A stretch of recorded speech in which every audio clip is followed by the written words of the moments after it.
Bismillahirrahmanirrahim. Assalamualaikum warahmatullahi wabarakatuh. Di video kali ini saya akan menjelaskan tentang PowerPoint yang sudah saya bagikan dan akan dijelaskan di dalam video ini. Jadi lebih jelasnya ada di video ini ya. Kalau misalkan ada waktu silahkan dengarkan dan tonton video ini. Kalau misalkan enggak, buka aja PPT-nya. Kita jelaskan saja langsung. Untuk slide yang pertama, kemarin kan udah tentang pengenalan penelitian pendidikannya. Untuk yang sekarang, kita kaitkan penelitian ilmiah itu dengan logika dan observasi. Penelitian ilmiah menggunakan pendekatan scientific. Sains itu kan masih ilmiah ya. Jadi menggunakan pendekatan saintifik. Penelitian ilmiah itu menggunakan pendekatan saintifik yang berhubungan dengan logika dan observasi. Jadi, penelitian itu menggunakan logika dan juga observasi untuk mendukung penelitian tersebut. Di sini dilihat teori saintifiknya itu berhubungan dengan aspek logis dari sains, kemudian pengumpulan datanya berhubungan dengan aspek observasi dari sains. Yang ketiga, analisis datanya melihat pola observasi dan dibandingkan dengan logis aktual. Jadi, penelitian ilmiah itu akan berkutat pada pendekatan saintifik tentang observasi dan juga logika gitu ya. Di sini tentang hubungan-hubungannya gitu. Jadi ini ada langkah-langkah penting untuk di penelitiannya dan ini tuh berhubungan dengan logika dan observasi yang diambil dari pendekatan saintifik. Seperti itu. Untuk langkahnya nanti kita jelaskan. Kemudian bidang kajian penelitian pendidikan. Jadi kan untuk penelitian itu banyak ya bidangnya, ada penelitian pendidikan, ada penelitian kesehatan gitu kan ya. Nah, di sini saya akan jelaskan bidang kajian penelitian pendidikan. Yang pertama tentang organisasi dan manajemennya. Ini bisa dijadikan suatu judul penelitian kalau misalkan memang kalian akan kalian merasa di organisasi atau manajemen suatu pendidikannya itu ada kesalahan gitu. Mungkin ini untuk khususnya jurusan manajemen pendidikan ya. Jadi ini manajemennya yang dievaluasi atau gimana gitu. Kemudian pembiayaannya misalnya nih kayak ada suatu acara atau suatu apa ya kebijakan gitu memerlukan suatu pembiayaan dan kalian akan meneliti pembiayaan itu eh, sudah sampai ke tujuannya atau gimana gitu kalian bisa jadikan ini kajian penelitian pendidikan. Kemudian mutu pembelajarannya. Misalnya mutu pembelajaran di sekolah ini bagaimana kalian bisa menjelaskan itu kajiannya atau misalkan kalian akan menelitinya mutu pembelajaran misalkan di satu kabupaten atau di satu daerah gitu ya. Itu menjadi kajian penelitian pendidikan. Kemudian tentang gurunya. Jadi misalkan ada ini nih. Sekarang tuh kan misalkan ada guru favorit di Jawa Barat atau guru favorit di Kuningan gitu. Misalkan kalian akan kaji guru tersebut bagaimana hingga mendapat suatu gelar tersebut itu seperti itu. Kemudian sarana dan prasarana. Jadi kajian penelitian pendidikan itu bukan cuma mutu dan gurunya. Jadi kan di dalam pembelajaran itu ada medianya, kemudian ada selain itu sarana prasarana gitu ya. Pokoknya sarana prasarana. Jadi di sana kalian bisa meneliti sarana dan prasarana tersebut apakah akan berpengaruh kepada pembelajaran, apakah kepada guru atau kepada pembiayaan dan manajemen dan sebagainya gitu ya. Jadi ini bisa saling berhubungan nanti. Jadi misalkan kajian penelitiannya di sarana prasarana apakah akan berpengaruh pada ini atau berpengaruh pada ini atau berpengaruh pada siswa gitu ya. Jadi di sini sarana dan prasarananya itu dikaji dan diteliti gitu. Kemudian sistem evaluasinya. Nah, sistem evaluasinya sekarang kan udah pakai asesmen ya. Nah, asesmen itu sesungguhnya sudah apa banyak diteliti sebelumnya gitu. Dan banyak juga yang menyatakan kalau misalkan untuk yang seperti kemarin kayak UN, USBN itu sebenarnya tidak menilai seluruh kemampuan siswa kan. Nah, itu sistem evaluasinya makanya sekarang kan dirubah. Nah, itu adalah hasil dari penelitian-penelitian yang sudah ada. Makanya pemerintah juga memutuskan untuk menggunakan asesmen untuk kelulusan siswa gitu. Itu sistem evaluasi ya. Itu berpengaruh dan itu juga diambil dari penelitian-penelitian yang sudah ada gitu. Jadi mungkin kalau misalkan nanti asesmen berlaku, kalian bisa untuk meneliti sistem evaluasi tersebut apakah memang sudah berjalan dengan lancar atau memang masih kesulitan atau gimana gitu ya. Jadi kalian bisa meneliti sistem evaluasinya untuk misalkan di sekolah tersebut udah pakai yang asesmen atau yang belum, bagaimana dibandingkan, terserah itu ya. Itu nanti penelitiannya kalian bisa kaji sendiri nanti di skripsi atau menggunakan atau bikin penelitian sendiri gitu. Kemudian di sini ada hubungan berpikir ilmiah, penelitian, dan proposal penelitian. Jadi di sini sebenarnya langkah-langkah penelitian itu diambil dari tadi pendekatan saintifik ya. Pendekatan saintifik itu kurang lebih di sini seperti berpikir ilmiah gini kan langkahnya, merumuskan masalah, hipotesis, verifikasi data, kemudian menarik kesimpulan. Ini sudah diajarkan sekitar pas SMP ya, dari SMP juga udah dikasih tahu kalau misalkan langkah berpikir ilmiah atau pendekatan saintifik itu seperti ini kurang lebih. Nah, dalam penelitian mengikuti langkah tersebut. Cuman di sini misalkan merumuskan masalahnya jadi kayak gimana, merumuskan hipotesisnya jadi kayak gimana gitu ya. Kemudian verifikasi datanya ada beberapa langkah atau kalau misalkan pakai ini verifikasi datanya gimana gitu, uji hipotesisnya gimana gitu berbeda-beda. Kemudian menarik kesimpulan gitu di sini ya. Ini untuk langkah-langkah penelitian. Apa bedanya dengan proposal penelitian? Kalau proposal penelitian itu baru rencana kalian untuk meneliti gitu.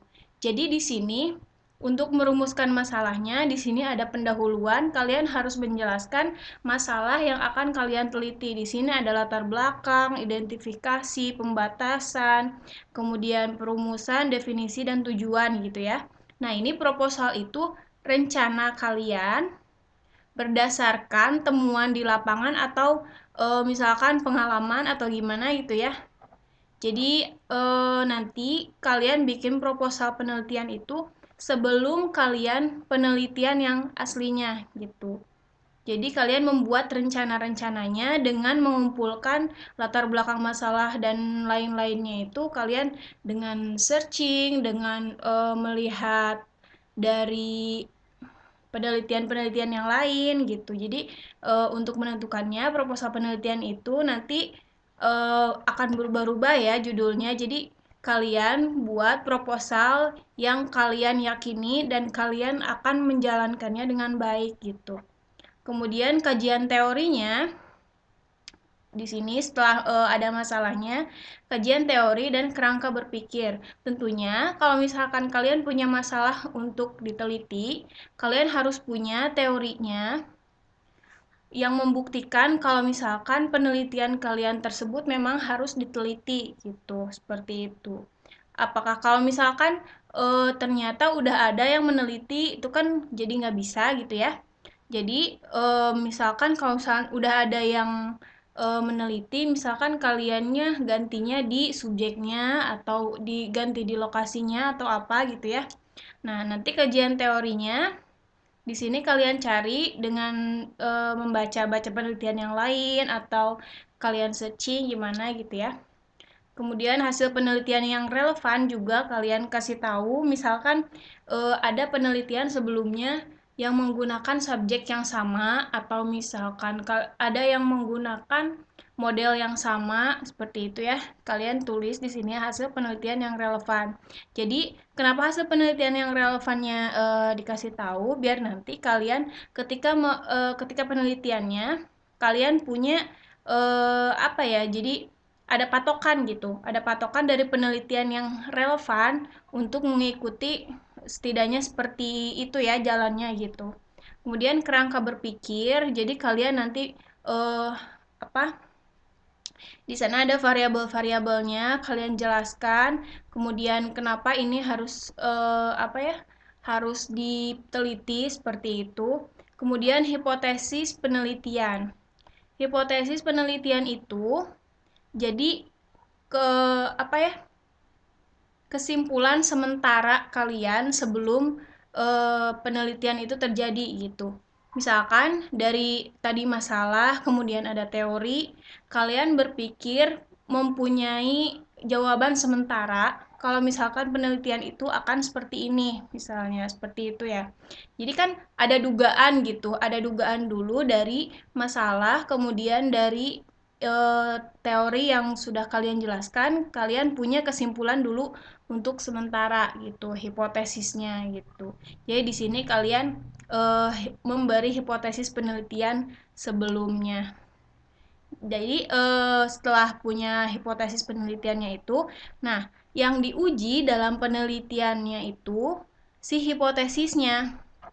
Jadi hipotesisnya itu benar apa enggak gitu. Dugaan kalian setelah membaca dari masalah dan juga teori itu apakah benar atau enggak gitu. Seperti itu. Jadi yang diujinya nanti di sini di hipotesisnya ya.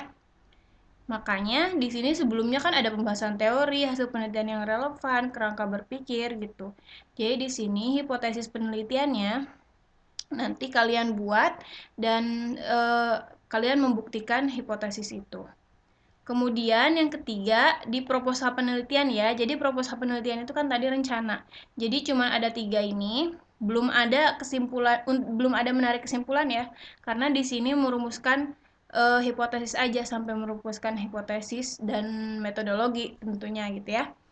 Jadi di sini metodologi penelitiannya ini biasanya ini bab 1, bab 2, bab 3 gitu ya di proposal itu. Atau tergantung ininya lah, tergantung formatnya dari universitas gitu.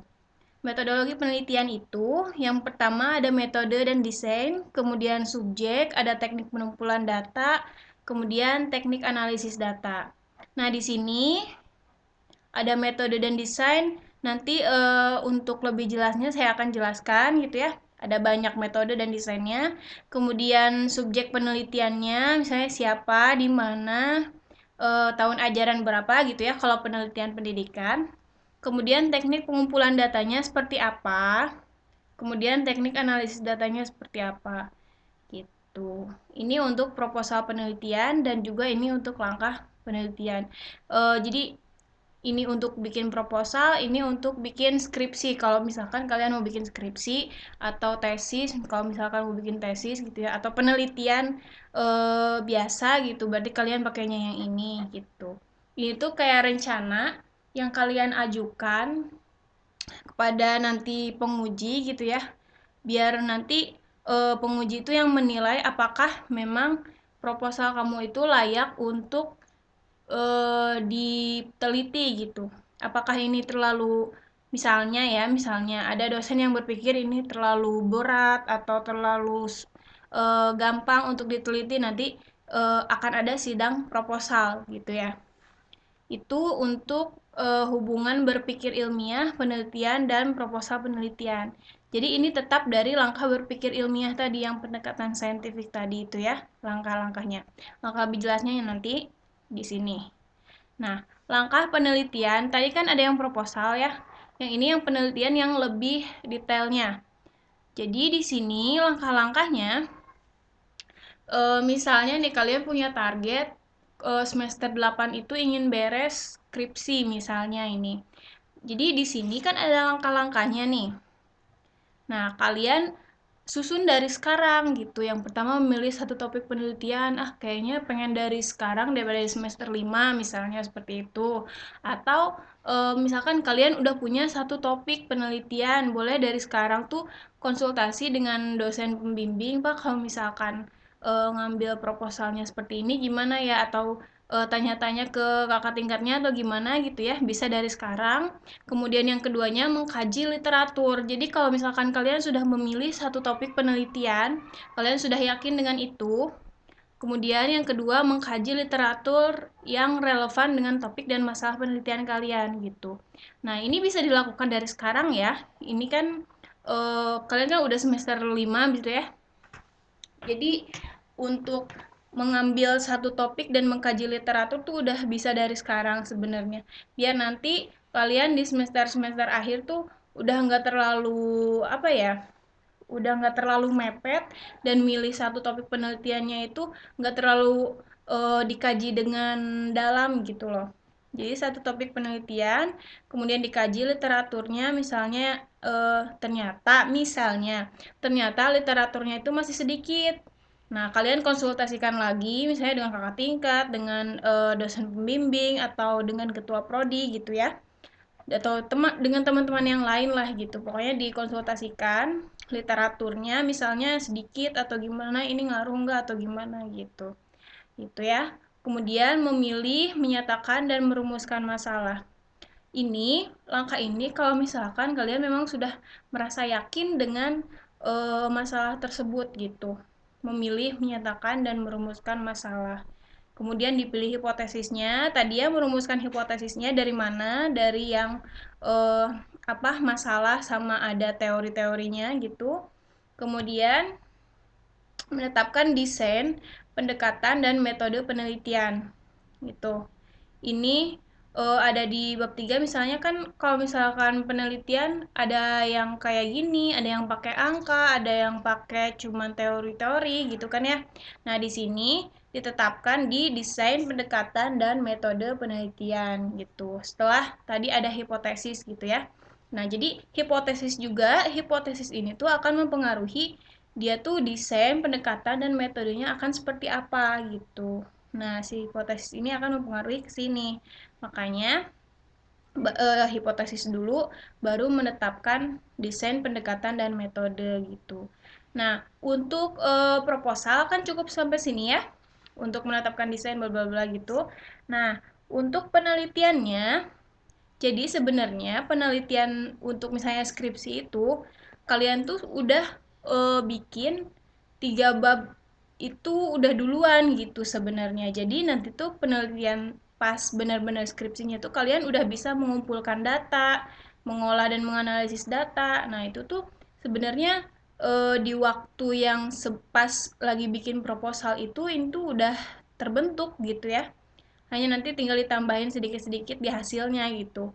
Ini mengumpulkan data, mengolah data, ini tuh di prosesnya di skripsi itu. Nah, cuma memang yang agak lama ada di mengumpulkan data, mengolah dan menganalisis data gitu-gitu kan ya. Misalkan menganalisis datanya ada yang apa? Data siswanya tuh ada yang anomali atau gimana gitu ya. Kalian bisa di sini harus diolah lagi, harus dianalisis lagi dan sebagainya gitu. Jadi di sini mungkin proses yang agak lamanya akan ada di sini gitu. Sebenarnya jadi kalian tuh udah bab 1, bab 2, bab 3 tuh udah dikerjain itu sebenarnya ya. Jadi tinggal mengumpulkan data, mengolah dan menganalisis data dari tadi yang udah ditetapkan ya, desain, pendekatan, dan metodenya udah kayak gimana gitu. Jadi dari desain, pendekatan, dan metode itu kalian udah tahu cara ngumpulin datanya gimana, cara ngolahnya gimana gitu ya. Itu dari menetapkan desain, pendekatan, dan metode penelitian. Kemudian udah mengumpulkan, mengolah, kemudian diinterpretasikan temuan-temuan sesuai hasil analisis. Jadi kan udah dikumpulin, diolah, kemudian dianalisis kan. Nah, setelah menganalisis data itu, kalian interpretasikan temuan-temuan sesuai hasil analisis. Jadi, apakah tadi kan ada hipotesisnya ya? Jadi, interpretasikan ini tuh nyambungnya ke hipotesisnya tuh gimana gitu. Di situ dijelaskan di langkah setelah menganalisis data gitu ya. Interpretasikan temuan-temuannya gitu. Kemudian menyusun kesimpulan dan atau generalisasi. Terus kan udah diinterpretasikan, susun kesimpulannya gitu. kesimpulannya apakah hipotesis kalian itu benar atau enggak gitu, dan atau generalisasi. Jadi nanti kan udah ada kesimpulannya, digeneralisasikan dengan hipotesis yang kalian punya gitu. Kemudian baru disusun laporannya. Kenapa disusun laporannya? Kan memang udah ada formatnya ya. Jadi misalnya bab 1, bab 2, bab 3, bab 4, poin-poinnya apa aja. Jadi baru disusun untuk apa ya, memberikan bukti gitu. Kalau misalkan ini datanya seperti ini datanya seperti ini, kemudian kenyataan di lapangannya misalnya seperti ini gitu. Diinterpretasikannya kayak gini dan disusun kesimpulannya gitu. Ya kan, ini bab 1, bab 2, bab 3, 4, 5 lah ini. Tapi tergantung format dari universitasnya ya. Jadi di sini menyusun laporan sebenarnya terakhir. Tapi kalian tuh bisa untuk menyusun laporan itu sambil ketika kalian mengumpulkan data atau mengolah dan menganalisis data. Di sini tuh jadi kan tadi bab 1, 2, 3 tuh udah ada di proposal gitu kan. Sebenarnya bab 1, 2, 3 tuh udah, kalau misalkan sudah disetujui pembimbing, ini tuh udah jadi bab 1, 2, 3 gitu. Udah jadi banget gitu bab 1, 2, 3. Kemudian setelah itu kan tinggal mengumpulkan data. Jadi untuk setelah ada data, setelah diolah, dianalisis, kalian tuh sambil menyusun laporannya gitu. Misalnya ini bab 4 yang harus dicantumkannya apa aja, bla bla bla bla bla gitu ya. Jadi biar nggak di akhir disusun laporannya terus sampai begadang 2 hari sampai 3 hari gitu ya. Jadi dicicil di sini ketika kalian mengumpulkan data, menganalisis data, kalian tuh susun dengan rapi bagaimana untuk laporannya tuh biar nantinya tuh nggak tercecer, nggak pusing gitu untuk dikerjakan dalam misalnya 2 sampai 3 hari gitu. Gitu ya. Dan jangan lupa kalau misalkan kalian memang ini skripsi gitu ya, sambil ini juga sambil apa? Sambil di ini lagi dengan apa, dikonsultasikan lagi dengan pembimbingnya gitu. Jangan lupa, jadi di sini tuh akan ada pembimbing kalian yang membimbing, yang apa, ikut andil dalam penelitian kalian. Jadi ikuti apa yang dosen pembimbing kalian eh, kalau bisa mereka inginkan tuh kita ikuti gitu aja lah, yang penting ya. Jadi di sini ini langkah-langkahnya untuk menyusun penelitian, atau kalian tuh sekarang maunya kan skripsi gitu ya. Gitu. Ini cara langkah-langkah yang lebih jelasnya. Kemudian di sini ini kan mata kuliahnya metode penelitian pendidikan gitu ya. Jadi di sini saya akan menjelaskan metode penelitiannya untuk di pendidikan. Di sini tuh pendekatannya ada kuantitatif, kualitatif. Jadi perbedaan kuantitatif dan kualitatif itu sebenarnya, kalau kuantitatif mengolah datanya itu eh, dengan apa ya, adanya suatu angka-angka yang akan dibandingkan, akan dihubungkan gitu. Jadi nanti digeneralisasinya itu dari angka-angka gitu. Kalau misalkan kualitatif, ini tuh diambil data-datanya tuh tidak berupa angka-angka gitu, seperti bukti, misalnya bukti foto atau bukti wawancara seperti itu untuk kualitatif. Jadi digeneralisasikannya itu dari kata-kata gitu ya, digeneralisasikannya. Kemudian subjeknya ada populasi, ada sampel.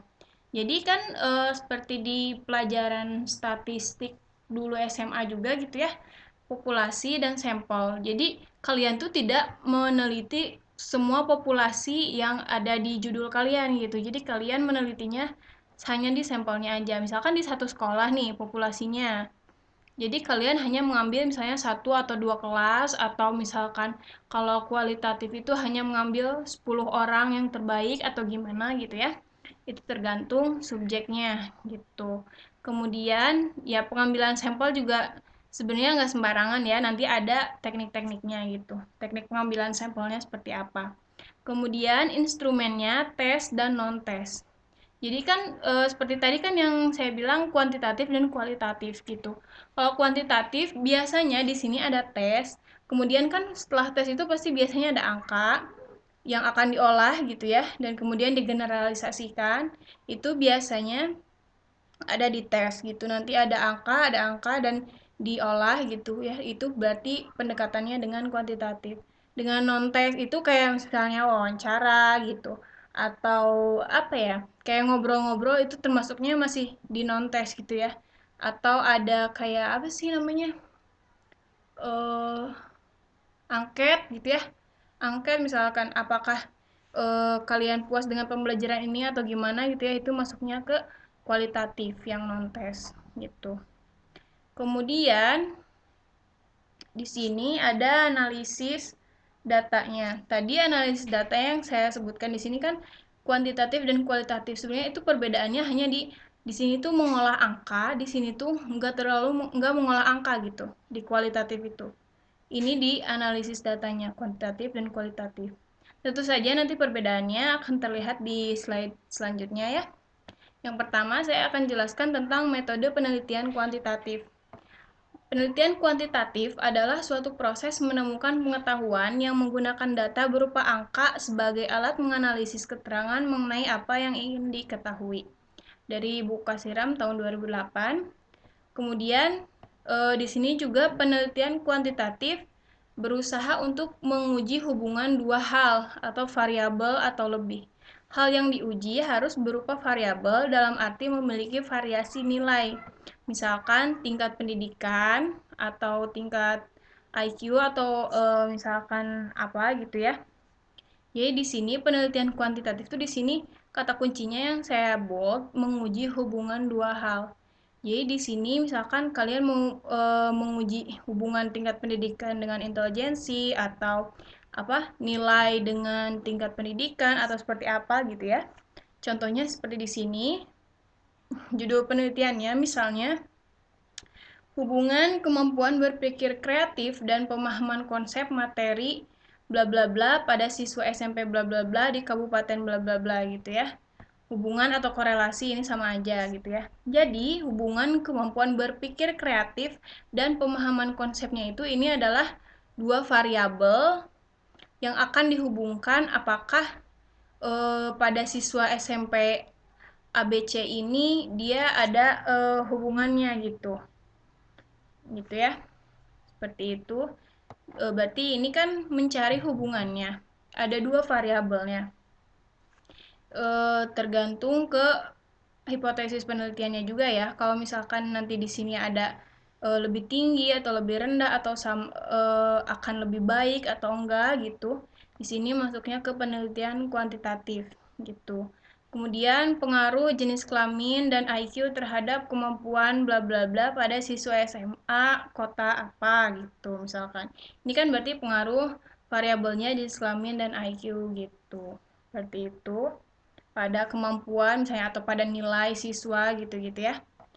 Nah, kemudian perbedaan efektivitas model pembelajaran PQR dan model pembelajaran konvensional. Misalnya nih, di sini tuh kalian punya model pembelajaran yang menurut kalian setelah dikaji, dilihat di literatur itu akan meningkatkan misalnya prestasi belajarnya gitu. Di sini berarti pakai model pembelajaran ini. Ini prakteknya. Jadi kalian mengambil cuma dua kelas. Di sini kelas yang pertama yang menggunakan model ini, kemudian yang kelas kedua menggunakan model ini gitu ya. Model konvensional itu model yang sudah digunakan gurunya sehari-hari gitu ya. Dan akan dibandingkan dengan model pembelajaran yang kita punya gitu. Itu akan kita teliti. Nah, si dua kelasnya itu harus memiliki tingkat kemampuan yang sama seperti itu. Itu ya. Jadi di sini kuantitatif tuh nanti kan yang diambilnya nilai-nilainya ya, nilai dari pembelajarannya gitu dalam meningkatkan prestasi belajar gitu. Jadi kalau misalkan nilainya naik atau gimana atau lebih bagus yang punya model pembelajaran kalian ini berarti ini memang apa hipotesis penelitian kalian itu benar gitu, seperti itu. Gitu ya. Jadi diuji di sini model yang kalian punya dan model konvensionalnya itu misalnya ya. Kemudian metode penelitian kualitatif. Penelitian kualitatif berusaha untuk menemukan penjelasan mengenai suatu fenomena. Dengan demikian, penelitian kualitatif sesungguhnya ingin menemukan atau mengkonstruksi suatu teori terkait suatu fenomena. Untuk memperoleh penjelasan terhadap suatu fenomena tersebut, maka dalam penelitian kualitatif, ranah subjek penelitian dibatasi sedemikian rupa sehingga memungkinkan peneliti untuk membangun teori. Jadi permasalahan lebih bersifat kasuistik, jadi lebih pada suatu kasus gitu yang terjadi. Lebih dari itu, karena permasalahan tidak terlalu jelas secara teknis, maka instrumen penelitian yang paling utama adalah peneliti itu sendiri. Jadi untuk penelitian kualitatif, tadi kan dibilang tidak ada berupa angka-angka yang menjadi bukti gitu ya. Jadi di sini tuh tergantung pada peneliti sendiri atau lebih subjektif gitu intinya. Dan juga nggak terlalu subjektif sih. Nanti kan kalian akan mengkonsultasikannya dengan pembimbing gitu ya. Nah, kalian di sana bisa membandingkan pendapat kalian dengan pembimbing atau gimana gitu. Jadi di sini di kualitatif itu kebanyakannya terlalu subjektif gitu. Kebanyakannya itu subjektif gitu. Contohnya, misalnya di sini analisis faktor-faktor yang mempengaruhi gaya belajar siswa ranking 10 besar SMP XYZ di kota PQR. Misalkan gitu ya, kalian ingin meneliti gaya belajar siswa ranking 10 besar di SMP ini gitu untuk kota ini gitu ya. Nah, itu dianalisis. Dianalisis tuh misalnya ada eh, apa jadi misalnya dari sifatnya atau dari cara belajarnya atau dari apa itu nanti ada ada di sini tadi ada batasannya gitu. Yang analisis faktor-faktornya itu misalnya faktornya cuma 3 atau 4 gitu ya. Nanti dianalisis oleh kalian sendiri gitu. Nah, ini jadi kan dari awal dari judulnya juga udah ini tuh nanti akan subjektif dengan analisis kalian sendiri gitu. Itu tergantung pada kemampuan analisis kalian seperti itu. Kemudian yang kedua, studi analisis penyebab keberhasilan SDKLM menjuarai Olimpiade tingkat nasional dalam 4 tahun terakhir. Misalkan di kota kalian tuh ada misalnya satu sekolah yang menghasilkan siswa-siswa berprestasi dan kalian akan menganalisis itu misalnya ya. Itu seperti itu. Kemudian analisis miskonsepsi konsep materi XYZ pada siswa kelas 5 SD di kota ini misalkan. Jadi ini kan kalau yang di sini-sini tuh lebih lebih luas. Kalau yang di sini tuh kayak miskonsepsi konsep materi apa dengan untuk siswa kelas 5 gitu ya. Berarti kan ini nanti analisisnya kan cuma di konsep materi di kelas 5 SD di kota PKR itu tuh udah sangat gimana ya? Sangat kecil gitu pembatasan masalahnya gitu. Jadi di sana nanti berarti kalian menganalisisnya akan lebih dalam gitu. Analisis miskonsepsi konsep materi apa gitu. Jadi kalian di sini nanti akan tahu miskonsepsinya tuh mereka tuh dari mana gitu. Apakah dari faktor media kah atau dari model kah atau misalkan ada faktor-faktor lain nanti kalian jelaskan di sini gitu ya. Kemudian, deskripsi kemampuan siswa SMP Kota PKR dalam memahami dan mengaplikasikan konsep materi.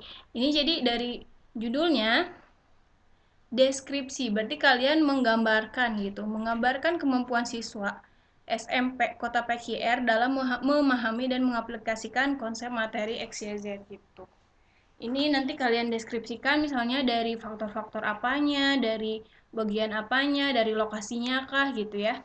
Jadi dilihat dari kuantitatif dan kualitatif itu, kata kuncinya di sini di judul penelitiannya tuh kalau misalkan di kuantitatif itu ada hubungan, pengaruh, ada perbedaan atau dan meningkatkan di sini ya. Ada apa sih? Jadi kayak ada yang diuji hubungannya gitu dan dibandingkan gitu loh. Seperti itu ya.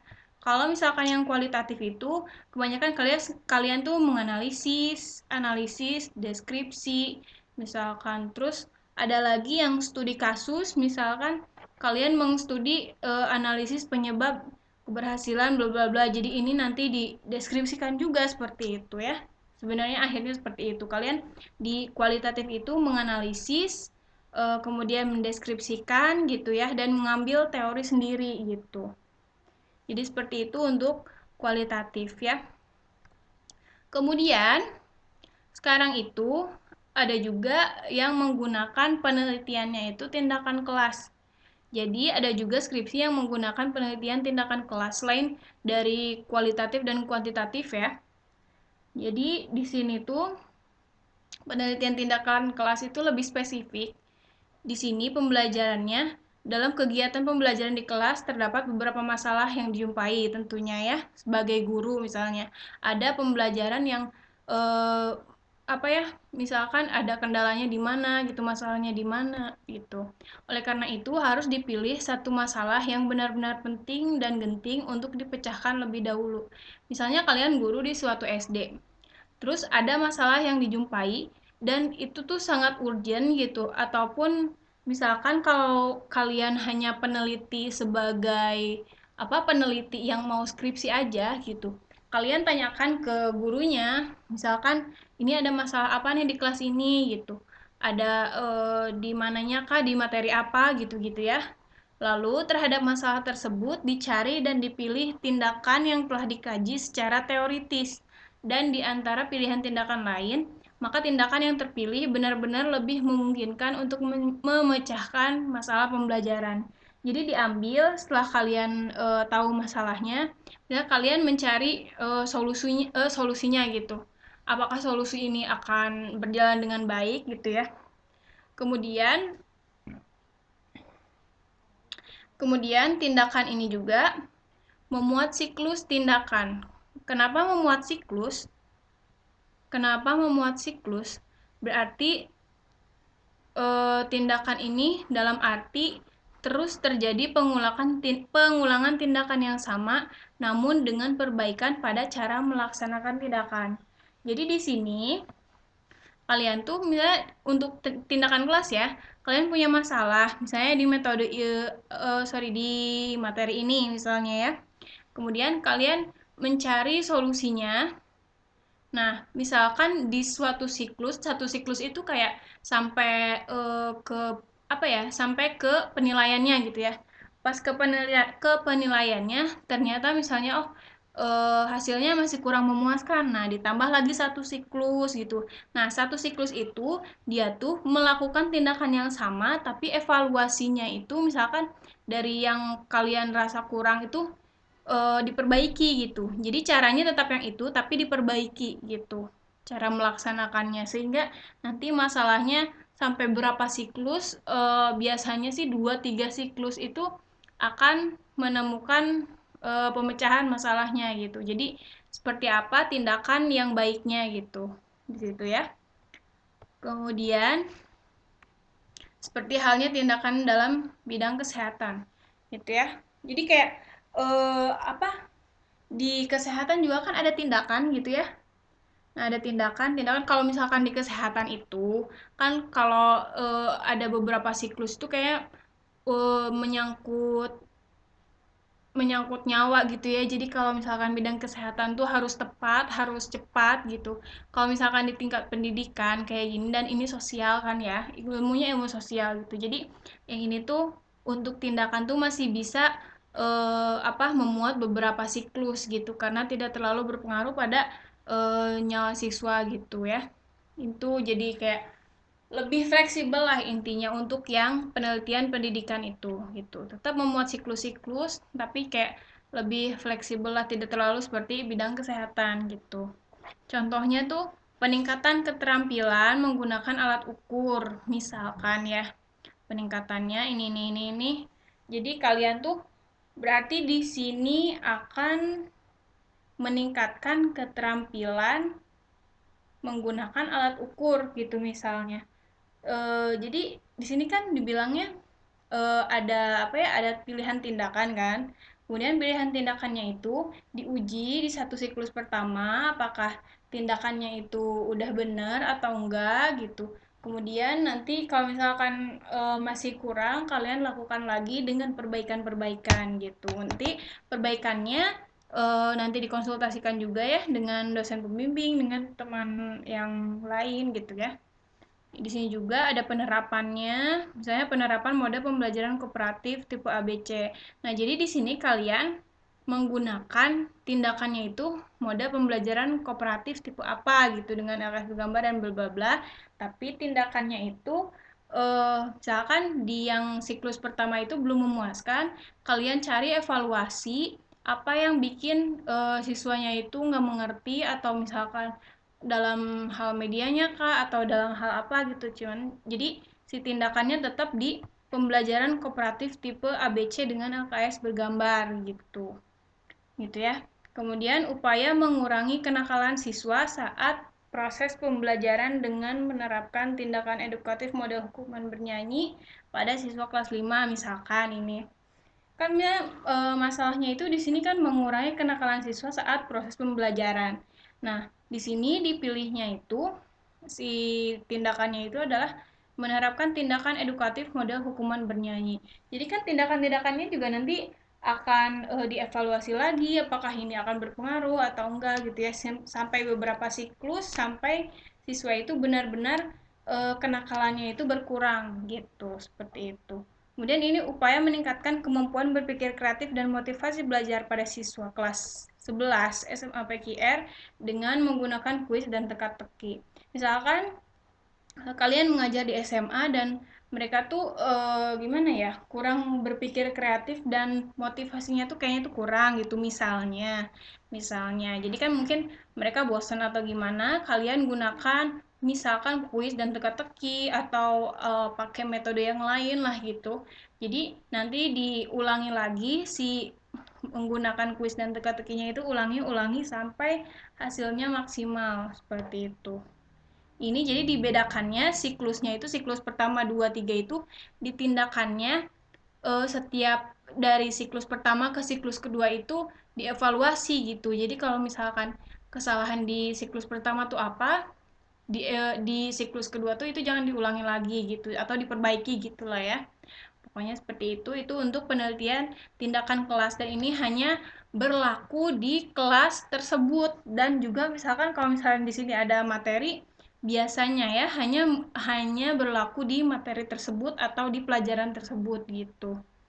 Atau juga kalau misalkan mau digeneralisasi juga boleh, tapi ini butuh penelitian lagi gitu ya tindakan kelas namanya juga dan itu tuh benar-benar cuman untuk kelas itu yang mempunyai karakteristik seperti itu gitu karena kan setiap kelas biasanya karakteristiknya berbeda-beda gitu ya ada yang kelasnya pendiam atau lebih aktif atau gimana gitu kan biasanya penelitian tindakan kelas itu berlaku hanya untuk kelas itu sekolah itu gitu ya dengan siswanya yang itu aja gitu seperti itu ya untuk penelitian tindakan kelas dan itu sebenarnya ini tuh hanya digunakan oleh guru-guru kelas yang bersangkutan gitu misalnya.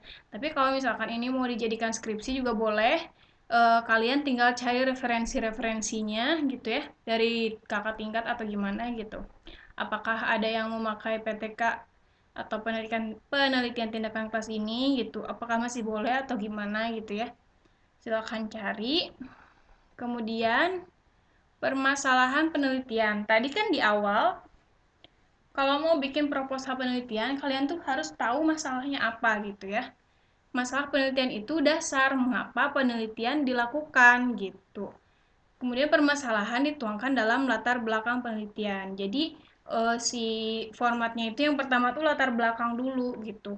Latar belakang masalah yang kalian ambil tuh kenapa gitu. Latar belakangnya apa?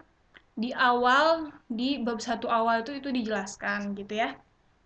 Kemudian latar belakang dimulai dari hal yang bersifat umum, kemudian mengerucut ke permasalahan yang lebih spesifik. Jadi, misalkan kalian mengambil suatu judul, nah kalian jelaskan di sana latar belakangnya kenapa kalian mengambil judul tersebut. Misalkan ada apa ya? Ada 3 variabel misalnya tentang mau membedakan IQ dengan hasil belajar misalnya ya. Misalnya, jadi kalian jelaskan satu-satu kenapa IQ itu seperti ini, bla bla bla bla bla. Kemudian kenapa nilai siswa kenapa nilai siswa seperti ini, bla bla bla bla. Pokoknya dijelaskan latar belakangnya. Kemudian nanti eh, kalian tuh misalnya menemukan suatu pembelajaran yang baik dan apa? Pembelajaran yang baik yang bisa digunakan gitu. Kalian jelaskan, kemudian sampai mengerucut ke permasalahan yang lebih spesifik dan akhirnya kalian membuat judul ini gitu. Kemudian sumber permasalahannya biasanya yang pertama itu dari kehidupan sehari-hari. Jadi misalnya kalian sebagai guru atau misalkan sebagai orang tua tuh menemukan suatu permasalahan dalam pendidikan, terutama misalnya di sekolah gitu ya, ataupun kalau nggak di sekolah di kebijakan atau seperti apa gitu ya, di teknologi atau seperti yang sekarang ini kan lagi pembelajarannya misalnya daring, seperti itu bisa kalian teliti juga.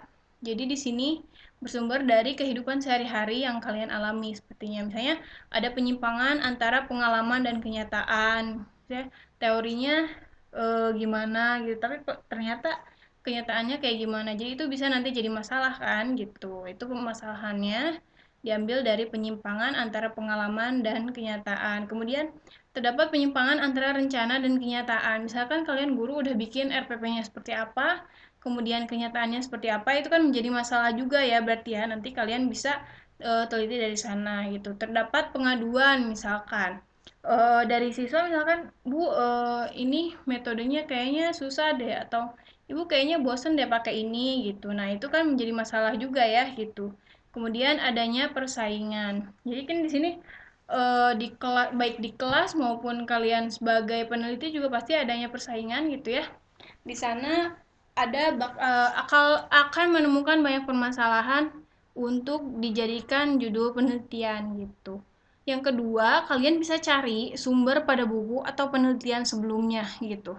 Misalkan pada buku tuh butuh si judulnya itu udah ada, tapi butuh penyempurnaan misalnya, atau butuh verifikasi, atau butuh pengembangan gitu ya. Jadi nanti misalnya dari buku atau penelitian sebelumnya, misalkan di penelitian sebelumnya tuh ada ternyata hipotesis dia tuh salah gitu misalnya. Nah, kalian bisa menyempurnakan hipotesis yang salah itu gimana benarnya gitu.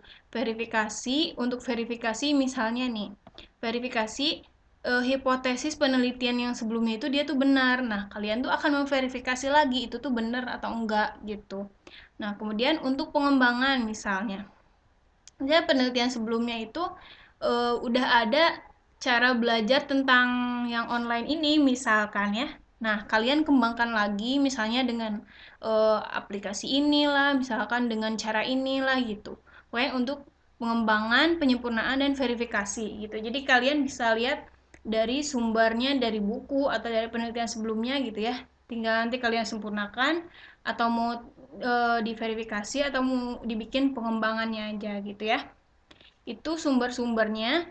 Jadi untuk yang langkah-langkah pertama itu kan kalian mencari masalahnya kan, bisa dari sekarang kan. Nah, ini sumbernya bisa kalian cari dari sini gitu. Sebenarnya biasanya masalah itu ada, cuman tidak kita sadari gitu. Nah, kalian tuh di sini mulai sekarang tuh harus mulai ngeh gitu. Oh, ini permasalahannya ini nih, kira-kira gimana? Terus cari literaturnya gitu-gitu ya. Bisa dari sekarang gitu. Jadi biar nanti pas penelitiannya kalian udah serak dengan penelitian itu dan kalian udah merasa ini kayaknya bisa deh dikerjakan dengan waktu berapa bulan atau dengan pokoknya dengan rencananya yang matang gitulah ya. Jadi bisa dari sekarang ini sumbernya gitu. Kemudian permasalahan yang baik itu ada poin-poinnya itu yang pertama pasti bermanfaat, kemudian dapat dilaksanakan. Nah, ini apa? Jadi kajian juga ya untuk kalian gitu. Kalau misalkan permasalahannya dapat dilaksanakan, misalnya kemampuannya kalian udah ngerasa bisa, waktunya bisa, tenaga, dana, terus faktor pendukung lain, adanya data, izin tuh itu harus dipikirkan baik-baik gitu. Jadi di permasalahan ini tuh sebenarnya langkahnya tuh panjang gitu. Kalian harus memikirkan ini, kemampuannya kalian gimana, waktu, tenaga, sebagainya. Kemudian faktor pendukungnya itu adanya data dan izin gitu. Nah, ini tuh yang paling biasanya ya kalau misalkan mau penelitian pendidikan ini tuh berpengaruh banget gitu. Jadi dari sini tuh kalian harus udah mencari-cari, misalkan ya kalian kan misalnya pelajaran agama nih. Nah, misalkan mau penelitiannya itu di semester ganjil. Nah, kalian ambil misalkan apa materinya itu yang ada di semester ganjil gitu. Misalkan ya materinya tentang apa gitu di semester ganjil. Nah, kalian tuh nanti biar penelitiannya tuh pas ketika semester ganjil gitu, seperti yang kalian rencanakan gitu ya. Pokoknya ini nanti difikirkan baik-baik, jadi biar pas bikin proposal juga kalian udah merasa yakin gitu. Itu ya permasalahan yang baik. Nah, ini judul penelitian. Untuk bikin judul penelitian sebenarnya ini ada dua orientasinya. Tadi ya seperti yang saya jelaskan, kalau misalkan mau kualitatif berarti ada analisis, ada deskripsi gitu ya. Ada studi kasus gitu. Kemudian berorientasi jelas, mencantumkan jenis penelitian, objek yang diteliti, kemudian lokasi penelitian. Jadi jenis penelitiannya di sini kan yang ini misalkan analisis miskonsepsi konsepsi materi pada siswa kelas bla bla gitu ya. Berarti ini jenis penelitiannya kalian menganalisis gitu. Kemudian objek yang ditelitinya di sini kelas 5 SD, kemudian lokasinya di sini kota PQR gitu. Itu ya untuk membuat judul penelitian. Yang penting ini di sini ada jenisnya apa, objek yang ditelitinya apa, kemudian lokasinya juga seperti apa. Kalau misalkan miskonsepsi konsep materi ini kan udah pasti ada karena yang kalian analisis itu kan yang ini, gitu ya. Jadi variabelnya ini pasti ada gitu, analisis. Jenis penelitiannya analisis dan yang akan diujinya adalah miskonsepsi konsep materi, kemudian objeknya di kelas 5 SD KLM Kota PQR gitu ya. Itu seperti itu untuk membuat judul penelitiannya. Kemudian beberapa hal yang harus diperhatikan dalam merumuskan masalah. Yang pertama, masalah harus dirumuskan dengan jelas dan tidak menimbulkan penafsiran yang berbeda. Tentu saja ya. Jadi nanti masalah itu kan akan berpengaruh pada judul gitu ya. Jadi kalian harus sering-sering berkonsultasi dengan dosen pembimbing atau dengan teman-teman atau dengan kakak tingkat yang sudah lebih dulu mengerjakan gitu ya, seperti itu. Kemudian rumusan masalah hendaknya dapat mengungkapkan hubungan antara dua variabel atau lebih, baik di kuantitatif atau di kualitatif gitu ya. Ini juga kan kualitatif ya. Nih, analisis miskonsepsi konsep materi. Jadi kalian di sini mengungkapkan hubungan antara miskonsepsi yang tadi miskonsepsi materi ini pada siswa kelas 5 SD gitu. Jadi kalian menghubungkan miskonsepsinya dari materi ini ke kelas 5 SD KLM kota PQR gitu. Ini apakah gimana ya? Jadi apakah ini sudah tepat atau enggaknya gitu ya? Rumusan masalahnya itu. Kemudian rumusan masalah hendaknya dinyatakan dalam kalimat tanya, tentu saja ya. Jadi misalkan apakah di sini misalnya untuk contohnya analisis miskonsepsi ya. Apakah miskonsepsi konsep materi XYZ pada siswa kelas ini sudah tertangani atau gimana gitu ya. Nanti kalian buat masalah penelitiannya gitu. Merumuskan masalah penelitiannya. Nah, beberapa kesalahan yang biasanya terjadi dalam memilih permasalahan penelitian itu, permasalahan penelitian tidak diambil dari akar masalah yang sesungguhnya. Kemudian yang kedua, permasalahan yang akan dipecahkan tidak sesuai dengan kemampuan peneliti. Tentu saja ya ini. Jadi tadi yang harus difikirkan itu kan kemampuan kita, teorinya, dananya, terus waktunya kayak gitu-gitu kan itu harus dipikirkan ya. Makanya yang itu harus benar-benar di apa? Dilihat gitu biar tidak terjadi kesalahan nanti untuk kedepannya gitu. Kemudian permasalahan yang akan dipecahkan tidak sesuai dengan faktor-faktor pendukung yang ada gitu. Pokoknya untuk yang tadi ini, nah ya. Nah, kriteria-kriteria permasalahan yang baik ini kalian laksanakan sebaik mungkin gitu. Karena ini tuh kan misalnya kalian masih belum proposal kan, kalian tuh harus memikirkan ini tuh misalnya kitanya bakal mampu nggak ya gitu, harus benar-benar difikirkan gitu, waktunya apakah tersedia atau enggak, tenaganya apakah bisa atau enggak, dananya ada gitu, ada bisa ngambil data, terus ada izin kayak gitu gitu tuh harus sudah difikirkan gitu, seperti itu ya. Pokoknya ini yang harus diperhatikan gitu, kriteria permasalahan yang baiknya. Kemudian tadi udah ya di sini. Nah, jadi kan kalian pasti udah misalnya udah bikin ini nih judul nih, tahu masalahnya apa gitu. Nah, kalian harus membatasinya itu biar penelitiannya nanti mengarah ke inti masalah yang sesungguhnya. Maka diperlukan pembatasan penelitian sehingga penelitian yang dihasilkan menjadi lebih fokus dan tajam. Misalnya permasalahan secara umum, misalkan anak-anaknya ini nilai agamanya kecil misalnya gitu. Nah, pembatasannya kalian gunakan di misalnya di materi apa, di tentang bagian apa, apakah di aspeknya mau dibatasi atau gimana gitu ya. Jadi nanti di pembatasannya itu nanti berhubungan langsung dengan gurunya, atau misalkan kalian gurunya, kalian bisa berkonsultasi gitu ya. Nanti kalian akan mencapai inti masalahnya gitu. Jadi nanti dibatasi ya. Mau di materinya kah, mau di aspeknya kah, atau mau di suatu modelnya kah, seperti itu. Itu untuk penjelasan penjelasan tentang penelitian kualitatif, kuantitatif, dan juga PTK gitu ya. Dan tadi sekilas ada tentang apa masalah penelitian gitu. Nah, itu tuh masalah penelitian itu kenapa saya jelaskan dari awal? Karena kalian tuh dari sekarang tuh udah bisa mencari-cari masalah penelitian yang akan kalian kerjakan gitu. Nah, itu tuh nanti kalian bisa kajilah gitu ya untuk permasalahannya gitu. Kalau misalkan ada yang mau ditanyakan, nanti kita akan membuka sesi tanya jawab, atau mau komen di bawah juga boleh. Nanti akan saya jawab di sesi tanya jawab nanti di pertemuan Google Meet ya. Terima kasih atas perhatiannya. Wabillahi taufiq wal hidayah. Wassalamualaikum warahmatullahi wabarakatuh.